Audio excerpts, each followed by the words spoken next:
ExactTrack 4D constantly scans for new threats in your neighborhood, alerting you faster than ever when severe storms are heading your way.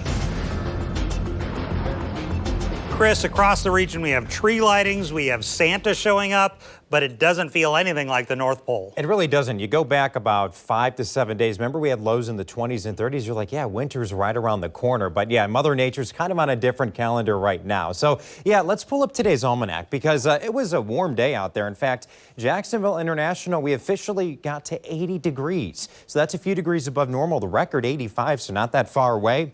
Normal high for this time of year is 73 degrees. So about 7 degrees above normal. This morning, though, it was a bit chilly. We got down to 43 with that clear sky around.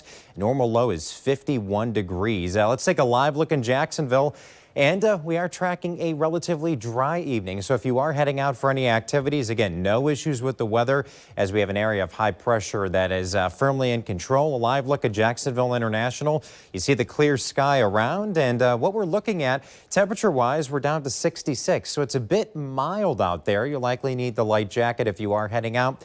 But again, not terribly chilly by any means. We have a light southerly wind and temperatures, once again, for most of us in the 60s. So there's that area of high pressure. That's what allowed our area to be dry today and sunny. There really was no clouds overhead. Some clouds streaming into South Carolina, North Carolina, into Virginia.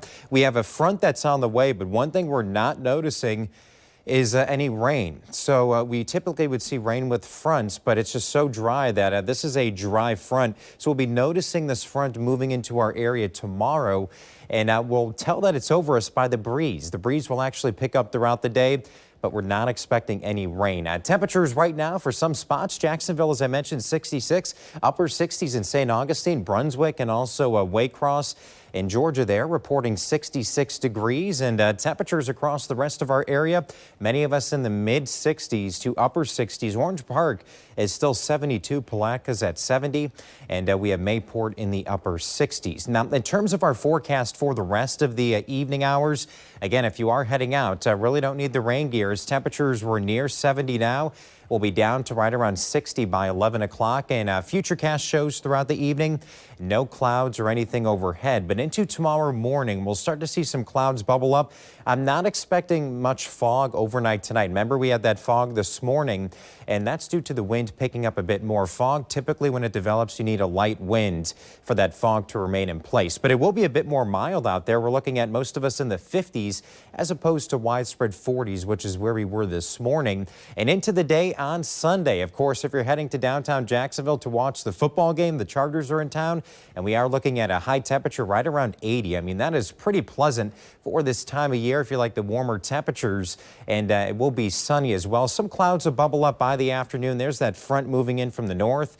But again, this is a dry front. We're not looking at any widespread in terms of precipitation, widespread rain. But temperatures, as I mentioned, for the game should be beautiful weather. Now, again, we do need the rain. None in the forecast for the rest of the weekend. What about the upcoming week? Well, you can see, though, most of our area is at least in a moderate drought or more, especially away from the coast. Those rainfall deficits continue to pile up across our area, and these will likely continue to worsen because we'll look at the next 7 days. We have no rain forecast for our area. Little, if any, rain is in sight for most of Florida. Bulk of the rain will be across Texas into Arkansas and Louisiana. That's on the backside of an area of high pressure. So here comes that front that's sinking south. Large area of high pressure is blocking any rain from moving into the southeast. And as we head through Monday into Tuesday, as we keep the clock moving, you can see that that high will start to slide offshore. We'll start to get an onshore flow, and that'll bring in higher temperatures and slightly higher humidity just in time for the middle to the end of the upcoming week. I mean, look at the warmer temperatures across the south. You can see each day that warmer air over our state, and that continues through Tuesday, Wednesday, Thursday, even into the end of the week and the upcoming weekend. Quickly turning to the tropics as well. Hurricane season continues through the end of the month, and the basin not seeing any activity, and that's likely the way it'll stay over the next 7 days. 7-day forecast as we're talking about 7 days here. High temperatures will be near 80 degrees as we head through the end of the week. Overnight lows eventually will be near 60.